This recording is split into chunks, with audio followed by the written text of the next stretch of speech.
if this book is a hot pick and there's like a lineup of people waiting to get this book out of the library, meaning that 100% of the time this book is out of the library and being read, that's 100% penetrance. If this book is sitting on the shelf unread 70% of the time, then that's 30% penetrance because it's read 30% of the time and it's sitting on the shelf 70% of the time. Okay. So the genes, and if it's not being read, you don't have symptoms. If it's being read, you have symptoms. So nurture, use a panel of people, genetics, people from all over the country, some even from all over the world, to help. They had this elaborate rubric. I was not a part of that team because I'm a pediatrician, not a geneticist, to help determine which genes are going to be part of the screen. Because right now, there are over 700 conditions that present in early childhood that have treatments. Nurture's only screening for 413 because the rest have variable penetrance, meaning sometimes the book is read, sometimes it's not.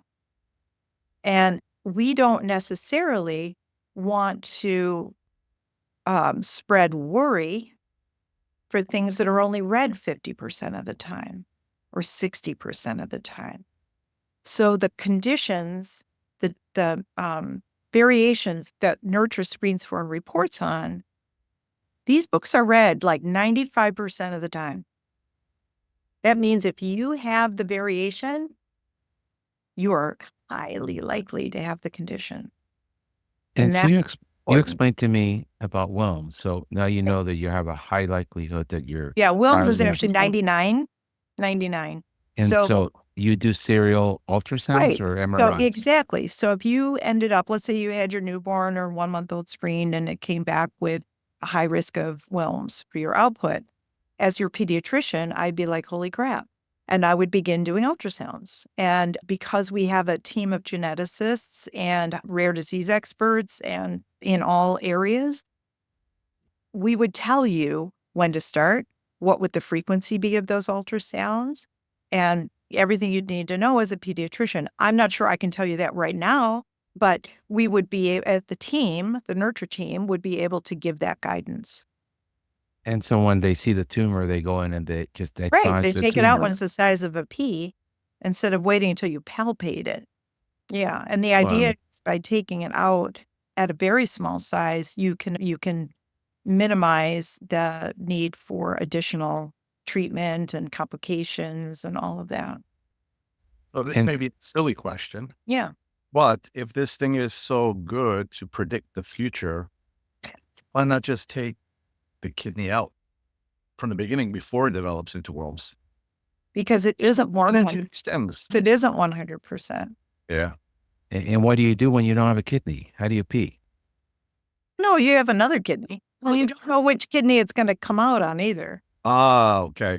That's There's right. that too. Yeah. Yeah. Um, and so this is fascinating because there's two things that you've touched upon.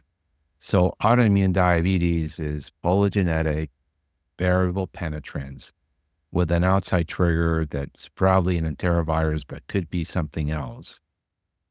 And no cure, but we do know that early treatment to prevent DKA, which may just be a conversation with the parents, improves the long-term outcome of these people, children, young adults affected with the disease. So one thing that has been talked about quite a bit is to do genetic testing and then only do autoantibodies on those children that have the right HLA types so that we're very focused on trying to see who is at risk very early on. The other one that's very interesting is I've yet to meet a mother who's had to find out that their child is going to live with T1D when they collapse on their waiting on their family room or in the PICU with DKA that does not say, why did my pediatrician not screen my kids? I I would have think that's wanted to true know. for any of these all the rare disease parents say, I wish I'd known earlier.